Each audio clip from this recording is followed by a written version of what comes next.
knihami s Nobelovými cenami, so snobistickými paragrafmi. Dnes nevyhral Fico, ale socializmus, liberalizmus a sociálna pravica skončila si. Ani Kristus ťa nechce. Fico si víťaz, si Pirhovo víťazstvo, si socializmus, SRO, socializmus ala široký. Ani Lenin ťa nechce.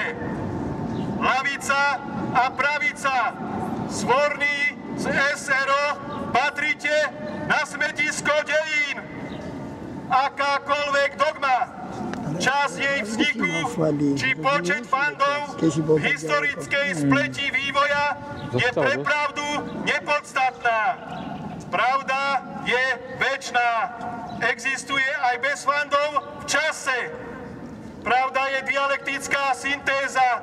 To iba dogmatik robí rozbroje. Píše krvavú históriu. Otcom dialektickej jednoty protikladov ostáva Demokritos, otcom jednostranných rozbrojov Hegel a Marx. Každé dávno je dnes. Každé dnes bolo dávno. Pre obete je každý historický čin nespravodlivým dneškom. Kult osobnosti a inkvizícia jednou mincov. Dnes riešime kapitalizmus, sociálny útlak. Kritici všetkých dneškov, spojte sa. Nešetrite súčasnosť a ani seba. Poučení negáciou dogiem, konečne vytvorme ústavu bez politických a ekonomických extrémizmov. Spravodlivosť nech je právnikom. Demokracia pre všetkých svetlom.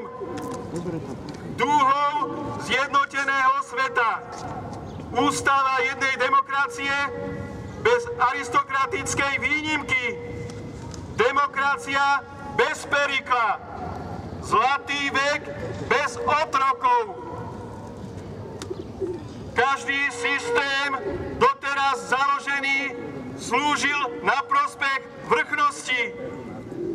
Aj dnešným liberálom s falošnou pesničkou o slobode treba ozrejmiť a natvrdo odmietnúť ich koloniálne,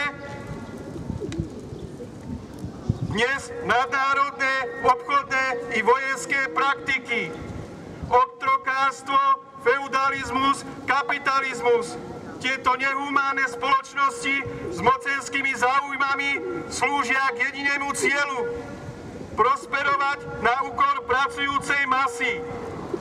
Všetky tieto systémy udržávali pri živote dogmy alias viery s cieľom uspať masy a taktiež sa priživovať na výsledkoch ich práce. A to v rozpore ich s pôvodným cieľom zakladateľa vytvoriť spravodlivú spoločnosť v rozpore s kritikou predošlého zriadenia.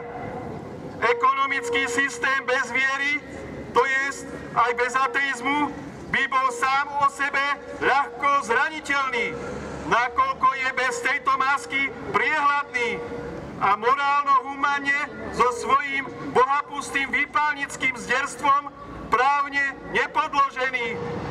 Pokiaľ viery v budúcnosti budú mať ešte nejaký vplyv.